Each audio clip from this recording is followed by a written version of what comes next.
Mari mengenal demam berdarah dengue atau DBD bersama Puskesmas Banyumas. Demam berdarah dengue atau DBD merupakan penyakit infeksi akut yang disebabkan oleh virus dengue dan ditularkan melalui gigitan nyamuk Aedes aegypti betina.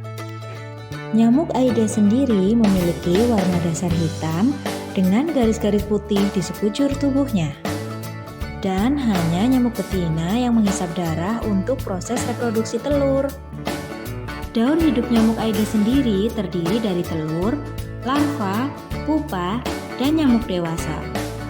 Dalam sekali bertelur, nyamuk Aedes aegypti dapat menelurkan 80 hingga 100 telur loh. Dan telur ini dapat menempel pada dinding penampungan air. Nyamuk Aedes aegypti sendiri aktif pada pagi hari sekitar pukul 9 sampai 11 pagi dan sore hari pukul 15 hingga 18. Setelah digigit nyamuk Aedes, virus dengue masuk ke darah dan menjalani masa inkubasi 4 sampai 6 hari sebelum akhirnya mengalami replikasi atau memperbanyak diri dan memicu antibodi dalam tubuh yang mengakibatkan timbulnya gejala seperti demam tinggi, sakit kepala, nyeri sendi atau pegal, mual muntah, lemas, bintik merah. Pada hari ketiga hingga 7, tiba-tiba demam juga bisa turun sendiri seolah sudah sembuh. Tetapi ternyata ini dia fase kritisnya. Pada fase ini, trombosit bisa turun drastis sampai di bawah 100.000. Waspadalah jika ada gejala perburukan kondisi saat demam sudah reda. Muntah terus-menerus, nyeri perut terutama di ulu hati, tidak buang air kecil selama 4 hingga 6 jam, ada perdarahan seperti mimisan, BAB berdarah, gusi berdarah, dan menstruasi berlebihan.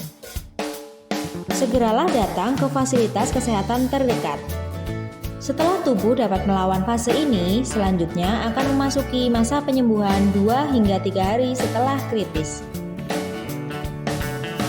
Prinsip pengobatan demam berdarah secara umum yaitu mencegah dehidrasi dengan pemberian cairan yang cukup, bisa dengan minum air putih, kompres dengan air hangat, minum obat penurun panas sesuai resep dokter. Sedangkan untuk pencegahan penyakit ini yaitu menggunakan 3M+. M yang pertama yaitu menguras penampungan air. Hal yang perlu diperhatikan dalam menguras penampungan air adalah pastikan Anda menyikat dinding dan wadah penampungan air supaya tidak terdapat telur nyamuk yang masih menempel. M yang kedua yaitu menutup penampungan air. Jangan lupa untuk menutup seluruh penampungan air agar mencegah nyamuk untuk bertelur.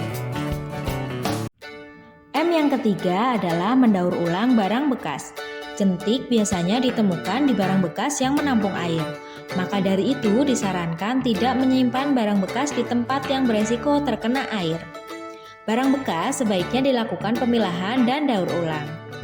Selain 3M tersebut, ada kegiatan tambahan yang bisa dilakukan, yaitu memelihara ikan pemakan jentik, menggunakan repelen atau lotion nyamuk, membersihkan lingkungan, menanam tanaman pengusir nyamuk seperti serai dan lavender, tidak menggantung pakaian bekas pakai, membersihkan dan memperbaiki talang dan saluran air, menggunakan larvasida, menggunakan kawat kasa, dan menghindari gigitan nyamuk baik dengan kelambu ataupun raket nyamuk.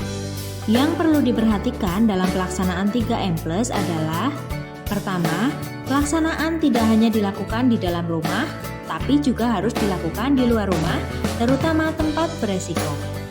Yang kedua, pelaksanaan PSN dilakukan secara rutin 1 minggu sekali dan dapat ditingkatkan saat musim penghujan.